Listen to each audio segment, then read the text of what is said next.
Hi good morning. അപ്പോൾ എല്ലാവരും new year ഒക്കെ നല്ല അടിപൊളിയായിട്ട് ആഘോഷിച്ചില്ലേ? അപ്പോൾ നമ്മൾ പുതുവർഷത്തിൽ ആദ്യമായിട്ട് മധുരമായിട്ട് തന്നെ തുടങ്ങാമെന്ന് വിചാരിച്ചു. ഇന്നത്തെ നമ്മുടെ സ്പെഷ്യൽ എന്ന് പറയുന്നത് നല്ലൊരു ബ്രെഡ് പുഡിംഗ് ആണ്. കുക്കിംഗ് ഒന്നുമില്ല കേട്ടോ. കുക്കിംഗ് ഒന്നുമില്ലാതെ നമ്മൾ തീ പോലും കത്തിക്കാതെയാണ് ഈ ഒരു ബ്രെഡ് പുഡിംഗ് ഉണ്ടാക്കാൻ പോകുന്നത്. ഒരു 4-5 സ്ലൈസ് ബ്രെഡും വളരെ കുറച്ച് ഫ്രൂട്ട്സ്, അത് നമ്മുടെ കയ്യിലുള്ള ഏത് ഫ്രൂട്ട്സും യൂസ് ചെയ്യാം. പഴം യൂസ് ചെയ്യാം, മാങ്ങ ഉണ്ടെങ്കിൽ മാങ്ങ യൂസ് ചെയ്യാം, ആപ്പിൾ ഉണ്ടെങ്കിൽ ആപ്പിൾ യൂസ് ചെയ്യാം. അപ്പോൾ മാങ്ങയാണ് യൂസ് ചെയ്യുന്നതെങ്കിൽ പുളിയില്ലാത്ത മാങ്ങ, നല്ല മധുരമുള്ള മാങ്ങ യൂസ് ചെയ്യണം. ഏത് ഫ്രൂട്ടാണെങ്കിലും നല്ല മധുരമുള്ള ഫ്രൂട്ട് യൂസ് ചെയ്യണം എന്ന് മാത്രമേ ഉള്ളൂ. പിന്നെ നമുക്ക് ഇഷ്ടമുള്ള ഡ്രൈ ഫ്രൂട്ട്സും യൂസ് ചെയ്തിട്ട് സിമ്പിളായിട്ട് ഉണ്ടാക്കാൻ പറ്റുന്ന ഒരു ബ്രെഡ് പുഡിംഗ് ആണ്. അപ്പോൾ നമുക്ക് എങ്ങനെയാണ് ഈ ബ്രെഡ് പുഡിങ്ങിൻ്റെ റെസിപ്പി ഉണ്ടാക്കുന്നതെന്ന് നോക്കാം. നമുക്ക് നമ്മുടെ ഇൻഗ്രീഡിയൻസ് നോക്കാം. ആദ്യമേ തന്നെ പറയട്ടെ, ഇത്രയും ഇൻഗ്രീഡിയൻസ് കണ്ടിട്ട് ആരും പേടിക്കണ്ട. ഇത്രയും ഇൻഗ്രീഡിയൻസ് വേണമെന്ന് ഒരു നിർബന്ധമില്ല കേട്ടോ. നമ്മുടെ കയ്യിലുള്ള ഇൻഗ്രീഡിയൻസ് എന്താണോ ഉള്ളത് അത് ഉപയോഗിച്ചാൽ മതി. മെയിനായിട്ട് നമുക്ക് വേണ്ടത് ബ്രെഡ് വേണം, പാല് വേണം, പിന്നെ നമ്മുടെ കയ്യിലുള്ള ഏതെങ്കിലും ഫ്രൂട്ട്സോ നട്ട്സോ ഞാൻ പറഞ്ഞല്ലോ അത് ഏതെങ്കിലും മതി. ഞാനിപ്പോൾ എടുത്തിരിക്കുന്നത് 6 സ്ലൈസ് ബ്രെഡ് എടുത്തിട്ടുണ്ട്, 3/4 കപ്പ് പാലെടുത്തിട്ടുണ്ട്. ഇത് രണ്ടും വേണം. പിന്നെ ഞാൻ എടുത്തിരിക്കുന്നത് ഡേറ്റ്സ് ആണ്, പിന്നെ കുറച്ച് കാഷ്യൂനട്ട് എടുത്തിട്ടുണ്ട്, കുറച്ച് ചെറി എടുത്തിട്ടുണ്ട്, പിന്നെ ആപ്പിള് എടുത്തിട്ടുണ്ട്, അതുപോലെ തന്നെ പോംഗ്രാനൈറ്റ് എടുത്തിട്ടുണ്ട്. അപ്പോൾ ആപ്പിളിൽ കുറച്ച് പഞ്ചസാര കോട്ട് ചെയ്ത് വെച്ചിട്ടുണ്ട് കേട്ടോ, ആപ്പിളിന്റെ കളർ മാറിപ്പോകാതിരിക്കാനായിട്ട്. ഇതെല്ലാം ചെറുതായിട്ട് കട്ട് ചെയ്തെടുത്തിട്ടുണ്ട്. ആപ്പിളിന് പകരം നിങ്ങൾക്ക് പൈനാപ്പിൾ കട്ട് ചെയ്തെടുക്കാം, പപ്പായ കട്ട് ചെയ്തെടുക്കാം, അതുപോലെ തന്നെ ഏത്തപ്പഴം കട്ട് ചെയ്തെടുക്കാം. ഇതൊക്കെ നമുക്ക് യൂസ് ചെയ്യാം. ഡേറ്റ്സ് വേണമെന്ന് നിർബന്ധമില്ല, ആൽമണ്ട്സ് ചേർക്കാം, പിസ്ത ചേർക്കാം. ഇതൊന്നും ഇല്ലാതെ തന്നെ ഈ ഒരു ബ്രെഡും ഏതെങ്കിലും ഫ്രൂട്ടും കുറച്ച് പഞ്ചസാരയും മാത്രം ചേർത്തിട്ട് നമുക്കിത് ഉണ്ടാക്കാം. ഇതൊന്നുമില്ലാതെ തന്നെ ബ്രെഡും ഏതെങ്കിലും ഒരു ഫ്രൂട്ടും കുറച്ച് പാലും പഞ്ചസാരയും ഉണ്ടെങ്കിൽ നമുക്ക് ഈ ഒരു പുഡിംഗ് ഉണ്ടാക്കാം കേട്ടോ. ഞാനപ്പോൾ കുറച്ച് റിച്ച് ആയിട്ട് ഉണ്ടാക്കുന്നു എന്ന് മാത്രമേ ഉള്ളൂ. പിന്നെ നമുക്ക് വേണ്ടത് പഞ്ചസാരയാണ്. 3/4 കപ്പ് പഞ്ചസാര പൊടിച്ചെടുത്തതും ഫ്രഷ് ക്രീമോ വിപ്പിംഗ് ക്രീമോ നമ്മുടെ കയ്യിലുള്ള ക്രീം ഏതാണോ അതും കൂടി യൂസ് ചെയ്യാം. അപ്പോൾ ആദ്യം നമുക്ക് ഒരു ബൗൾ എടുക്കാം. ബൗളിലേക്ക് പാല്, ഞാൻ തിളപ്പിച്ച പാലാണ് യൂസ് ചെയ്യുന്നത്. നിങ്ങൾക്ക് തിളപ്പിച്ച പാലോ തിളപ്പിക്കാത്ത പാലോ യൂസ് ചെയ്യാം. ഏറ്റവും നല്ലത് തിളപ്പിച്ച പാല് യൂസ് ചെയ്യുന്നതാണ്. തിളപ്പിച്ച പാലിലേക്ക് പഞ്ചസാര ചേർത്തിട്ട് ഒരു 1/2 ടീസ്പൂൺ മുതൽ 1 ടീസ്പൂൺ വരെ, നമ്മുടെ ബ്രെഡിന് ഒരു ചെറിയ മധുരം കിട്ടണം, അതിന് വേണ്ടിയിട്ട് നമുക്ക് പഞ്ചസാര ചേർത്തിട്ട് ഒന്ന് മിക്സ് ചെയ്യാം. അപ്പോൾ ഞാനൊരു കുറച്ച് വലിയ ബൗൾ എടുക്കട്ടെ. നമുക്ക് ബ്രെഡ് ഒന്ന് ഡിപ്പ് ചെയ്യാൻ പറ്റിയ രീതിയിലുള്ള കുറച്ച് വലിയൊരു ബൗൾ എടുക്കുക. ഞാനിപ്പോൾ ഇതുപോലത്തെ ഒരു ബൗളാണ് എടുത്തിട്ടുള്ളത്. ഇതിലേക്ക് പാല് ചേർത്തിട്ടുണ്ട്. പാലിലേക്ക് ഞാനിപ്പോൾ ഒരു 3/4 ടീസ്പൂൺ പഞ്ചസാര ചേർക്കുന്നുണ്ട്. പഞ്ചസാരയ്ക്ക് പകരം മിൽക്ക് മെയ്ഡ് ഉണ്ടെങ്കിലും മിൽക്ക് മെയ്ഡ് ചേർക്കാം. പഞ്ചസാര ആയാലും മിൽക്ക് മെയ്ഡ് ആയാലും കുഴപ്പമില്ല, നമുക്ക് ബ്രെഡിന് മധുരം കിട്ടണം എന്ന് മാത്രമേ ഉള്ളൂ. അപ്പോൾ ഈ പഞ്ചസാര ഒന്ന് നന്നായിട്ട് പാലിലേക്ക് മിക്സ് ചെയ്തെടുക്കുക. അപ്പോൾ ഞാൻ പഞ്ചസാര പാലിൽ മിക്സ് ചെയ്തെടുത്തിട്ടുണ്ട്. ഇത് നമുക്കൊരു സൈഡിലേക്ക് നീക്കി വയ്ക്കുക. ഞാനിപ്പോൾ ഇതുപോലൊരു ബൗളിലാണ് നമ്മുടെ പുഡിംഗ് സെറ്റ് ചെയ്യുന്നത്. ഇതിൽ എണ്ണയോ ബട്ടറോ ഒന്നും തടവണ്ട കേട്ടോ, നമുക്ക് ഇതുപോലൊരു ബൗൾ മാത്രം മതി. ഇതെടുത്ത് അടുപ്പിച്ച് വയ്ക്കുക. ഓരോ ബ്രെഡ് സ്ലൈസും സൈഡ് കട്ട് ചെയ്തതിന് ശേഷം, ആ 4 സൈഡും കട്ട് ചെയ്തതിന് ശേഷം നമ്മൾ ഈ പാലിലൊന്ന് ഡിപ്പ് ചെയ്തിട്ട് നമ്മുടെ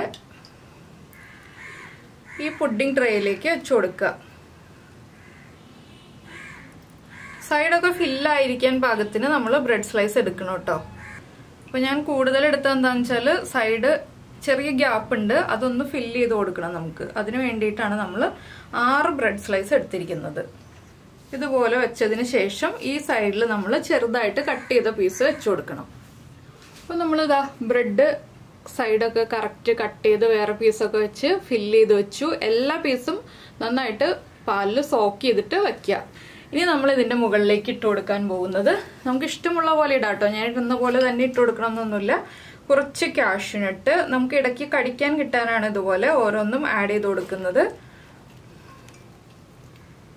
ഇത് 2 ലെയറായിട്ട് വേണമെന്നുണ്ടെങ്കിൽ നിങ്ങൾക്ക് 2 ലെയറായിട്ട് ചെയ്യാം കേട്ടോ. ഞാനിപ്പോൾ ഒറ്റ ലെയറായിട്ടേ ചെയ്യുന്നുള്ളൂ. 2 ലെയറായിട്ടാണെങ്കിൽ ആദ്യത്തെ ഫില്ലിങ് കഴിഞ്ഞ് ക്രീം ഫില്ല് ചെയ്ത് കഴിഞ്ഞ് പിന്നെ ഇതുപോലെ തന്നെ ബ്രെഡ് ഫില്ല് ചെയ്യുക. അതിനുശേഷം ഈ എല്ലാ ചെയ്യുന്ന കാര്യങ്ങളും ഒന്നുകൂടി ചെയ്യുക. അതിനുശേഷം വീണ്ടും ക്രീം ഫില്ല് ചെയ്യുക. അങ്ങനെയുള്ള കാര്യങ്ങൾ ചെയ്ത് കൊടുക്കുക ഓരോ ലെയറും. അപ്പോൾ നമ്മുടെ കാഷ്യൂനട്ടിൻ്റെ ലെയറും കഴിഞ്ഞു. ഇനി നമ്മൾ ചെയ്യുന്നത് നമ്മുടെ ഡേറ്റ്സ്. ഇതിനൊന്നും പ്രത്യേകിച്ച് ഞാൻ അളവൊന്നും പറയുന്നില്ല കേട്ടോ. നിങ്ങളുടെ ഇഷ്ടത്തിനനുസരിച്ച്, നമ്മുടെ കയ്യിലുള്ള അളവുകൾക്കനുസരിച്ച്, നമ്മുടെ ഇഷ്ടത്തിനനുസരിച്ച് ഇങ്ങനെ ഇട്ട് കൊടുക്കുക. കുറച്ച് കുറച്ചായിട്ട്, ഒരുപാടായി പോവരുത്, കുറച്ച് കുറച്ചായിട്ട് ഇട്ട് കൊടുക്കുക.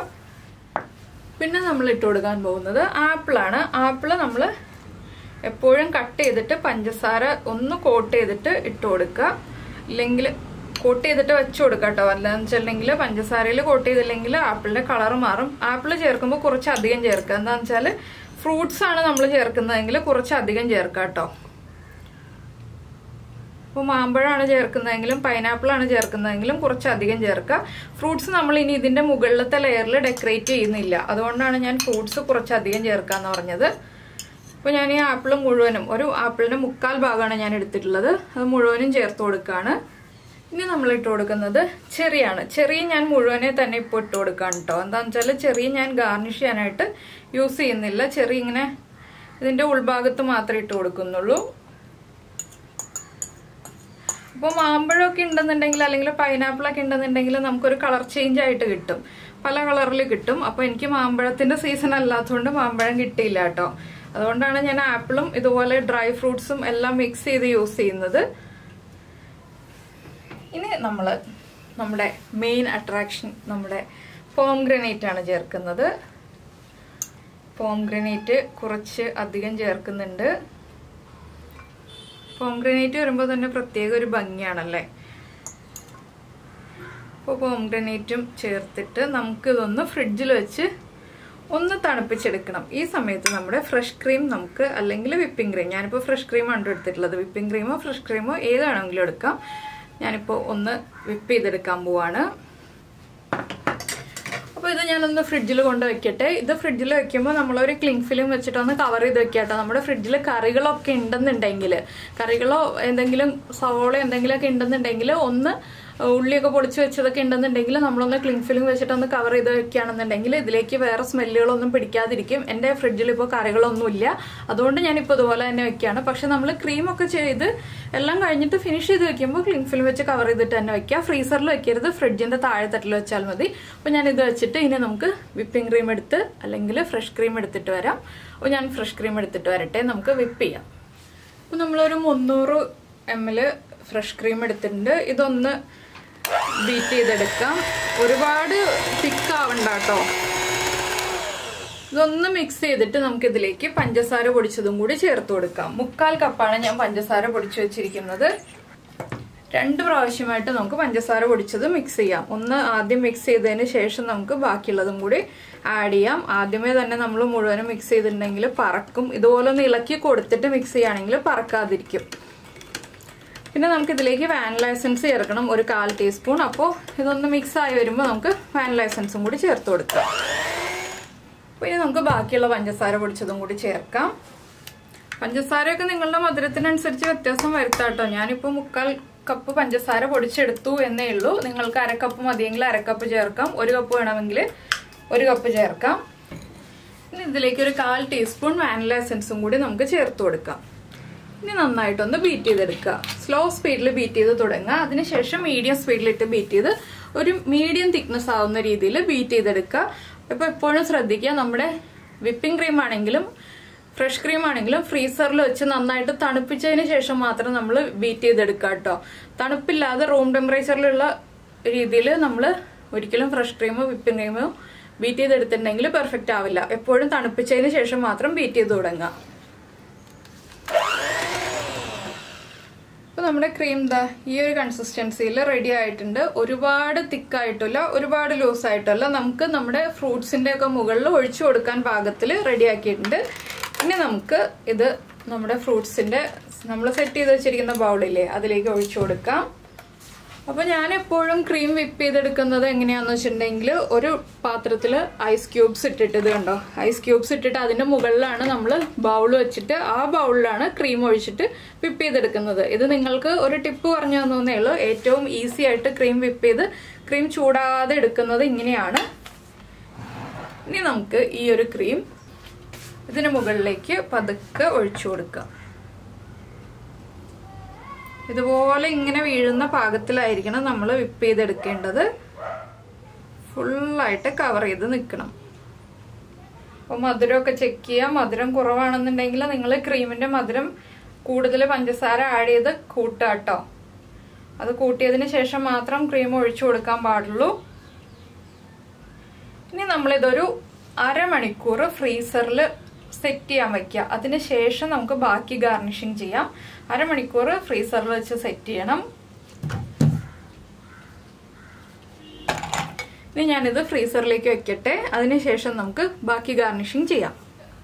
ഇപ്പോൾ നമ്മൾ ഫ്രീസറിൽ വെച്ച് അരമണിക്കൂർ സെറ്റ് ചെയ്തെടുത്തിട്ടുണ്ട്. ഇനി നമുക്ക് ഇതിൻ്റെ മുകളിലായിട്ട് ബാക്കിയിരിക്കുന്ന കാഷ്നട്ട് നമുക്ക് ഇഷ്ടമുള്ള പോലെ ഡെക്കറേറ്റ് ചെയ്യാം കേട്ടോ. ഇന്നതുപോലെ തന്നെ വേണമെന്നൊന്നുമില്ല, ഇഷ്ടമുള്ള രീതിയിൽ ഡെക്കറേറ്റ് ചെയ്യാം. ഞാനിപ്പോൾ കാഷ്നട്ടും പോംഗ്രനേറ്റും അതുപോലെ തന്നെ കുറച്ച് ഡേറ്റ്സും വെച്ചിട്ടാണ് ഡെക്കറേറ്റ് ചെയ്യാൻ പോകുന്നത്. ഒരുപാടൊന്നുമില്ല. അപ്പോൾ ഞാനിതെല്ലാം ചേർത്തൊന്ന് ഡെക്കറേറ്റ് ചെയ്ത് വരട്ടെ. അപ്പോൾ നമ്മളിതാ ഗാർണിഷിംഗ് ഒക്കെ കഴിഞ്ഞിട്ടുണ്ട്. ഇത്രയേ ഉള്ളൂ നമ്മുടെ പുഡിങ്ങിന്റെ പരിപാടി. ഇനി എന്താ ചെയ്യേണ്ടതെന്ന് വെച്ചിട്ടുണ്ടെങ്കിൽ ഒരു 3 മണിക്കൂർ ഫ്രിഡ്ജിൽ വെക്കുക. ഫ്രീസറിലല്ല, ഇത്രയും സമയം നമ്മൾ ഫ്രീസറിലാണ് വെച്ചത്. ഇനി ഫ്രിഡ്ജിൽ വെച്ചിട്ട്, ഫ്രിഡ്ജിൽ മുകളിലെ തട്ടിൽ കേട്ടോ, താഴെ തട്ടിലല്ല മുകളിലെ തട്ടിൽ വെച്ചിട്ട് ഒരു 3 മണിക്കൂർ തണുപ്പിച്ച് നമുക്ക് സെർവ് ചെയ്യാവുന്നതേ ഉള്ളൂ. കട്ട് ചെയ്ത് ചെറിയ പീസുകളാക്കി സെർവ് ചെയ്യുക. അപ്പോൾ എല്ലാവർക്കും ഈ ഒരു റെസിപ്പി ഇഷ്ടമായിട്ടുണ്ടാവുമെന്ന് വിചാരിക്കുന്നു. ഇഷ്ടമായിട്ടുണ്ടെങ്കിൽ ഒന്ന് ലൈക്ക് ചെയ്യാനും കമന്റ് ചെയ്യാനും മറന്നു പോരുത്. പിന്നെ ഞാൻ തണുപ്പിച്ചിട്ട് കട്ട് ചെയ്യുന്നതൊന്നും കാണിക്കുന്നില്ല. എന്താണെന്ന് വെച്ചാൽ തണുപ്പിച്ച് കട്ട് ചെയ്ത് സെർവ് ചെയ്യുന്നത് എല്ലാവർക്കും അറിയാവുന്ന കാര്യമാണ്. അപ്പോൾ ഇത്രയൊക്കെ ചെയ്തിട്ടാണ് ഞാൻ ഗാർണിഷ് ചെയ്ത് വെച്ചിരിക്കുന്നത്. അപ്പോൾ നമ്മുടെ ചാനലിൽ വീഡിയോ പ്രസന്റ് ചെയ്യുന്ന രീതിയൊക്കെ ഇഷ്ടമായിരുന്നുണ്ടെങ്കിൽ നമ്മുടെ ചാനലൊന്ന് സബ്സ്ക്രൈബ് ചെയ്ത് സപ്പോർട്ട് ചെയ്യണേ. സബ്സ്ക്രൈബ് ചെയ്യുന്നതിന് ഈ വീഡിയോയുടെ താഴെയുള്ള റെഡ് സബ്സ്ക്രൈബ് ബട്ടൺ ഒന്ന് ക്ലിക്ക് ചെയ്യുക. അതിന്റെ റൈറ്റ് സൈഡിലുള്ള ബെൽ ഐക്കണും ക്ലിക്ക് ചെയ്യുക. അപ്പോൾ ഓൾ എന്ന് പറഞ്ഞിട്ടൊരു ഓപ്ഷൻ കാണാം. ആ ഓളും കൂടി പ്രസ് ചെയ്തിട്ടുണ്ടെങ്കിൽ ഞാൻ എപ്പോഴും വീഡിയോ അപ്ലോഡ് ചെയ്യുമ്പോൾ നിങ്ങൾക്ക് നോട്ടിഫിക്കേഷൻ വരും. അപ്പോൾ ഫ്രിഡ്ജിൽ വെക്കുമ്പോൾ ഒരു ക്ലിംഗ് ഫിലിം കൊണ്ട് കവർ ചെയ്ത് വെക്കുക, അല്ലെങ്കിൽ ഒരു ലിഡ് ഉപയോഗിച്ച് അടച്ച് വെക്കുക. എപ്പോഴും അടച്ചിട്ട് വേണം ഫ്രിഡ്ജിൽ വെക്കാനായിട്ട്. അപ്പോൾ ഞാൻ ഇനി കവർ ചെയ്ത് ഫ്രിഡ്ജിൽ വെക്കട്ടെ. 3 മണിക്കൂർ കഴിഞ്ഞിട്ടേ എടുക്കുള്ളൂ, ഇല്ലെങ്കിൽ നാളെ എടുക്കുള്ളൂ. ഞാനിപ്പോൾ നിങ്ങൾക്ക് ഒരു മധുരമായിട്ട് ന്യൂ ഇയർ ആയിട്ട് വന്നു എന്ന് മാത്രമേ ഉള്ളൂ. അപ്പോൾ എന്തായാലും നമുക്ക് നമ്മുടെ അടുത്ത റെസിപ്പിയുമായിട്ട് അടുത്ത ദിവസം വീണ്ടും കാണാം.